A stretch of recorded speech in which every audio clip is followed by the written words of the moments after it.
Jätkame tervise teemadel.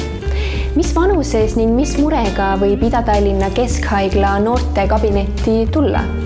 Võib tulla alates siis, kui on abi vaja, kui on nõu vaja, et me oleksime ikkagi ennetusepõhised, et täna võib noor juba otsustada näiteks lähisuhtesse minna, 12-13, et enne seda siis võiks tulla noortekabinetti, et me räägiksime üle kõik, et oleks hästi turvaline noortele. Teemad on väga laiad, kõik rasedusvastased vahendid loomulikult sellel juhul, kui noor alustab suguelu ja kõik haiguste testimised, raseduse tuvastamine, üldine nõustamine, soolised, kõik füsioloogilised, kas ma olen normaalne, kas kõik on hästi minuga, kas ma olen arenenud ilusti ja siis ka see, keda ma armastan ja kuidas ja kas ja et siin nõustavad hästi sõbralikud inimesed, ämmaemandad, arstid ja hoiakute ja hinnangute vabalt.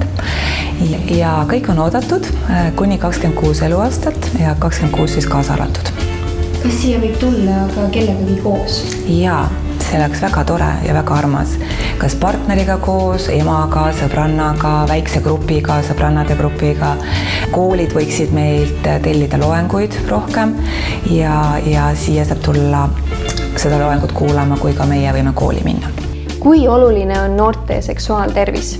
Noorte seksuaaltervis on, nii nagu igasugune tervis, on ülioluline. Ülioluline, et nad saaksid kogu informatsiooni ennem võimalikest ohtudest ja nad saaksid selle ilusti, selles mõttes, et ei oleks hirmutus või ähvarduspõhine, vaid et räägitakse hästi ilusti lahti, sest et mulle meeldib väga öelda, et armastus algab endast. Ja nii palju, kui mina ennast hoian ja väärtustan ja kaitsen kõikvõimalike probleemide eest, haiguste eest, et mina ju ise vastutan. Ma olen ikka mõelnud niimoodi, et me ei saada ju last ega noort autoga sõitma, et vaata, et seal on mingid nupud ja rool ja kang ja liiklus on seal kuidagi moodi seal väljas, et mine proovi. Et me kindlasti ei tohiks saada ka last ja noort ellu, et nende selliste põhielu mitte küsimuste või teemade juurde, et no mine vaata. Või et annan lihtsalt kondoomi kaasa või annan kondoomid kaasa, et sellest on natukene vähe. Et see on parem kui mitte midagi, aga tegelikult tahab see väga pikka ja laiapõhjalist ja head nõustamist.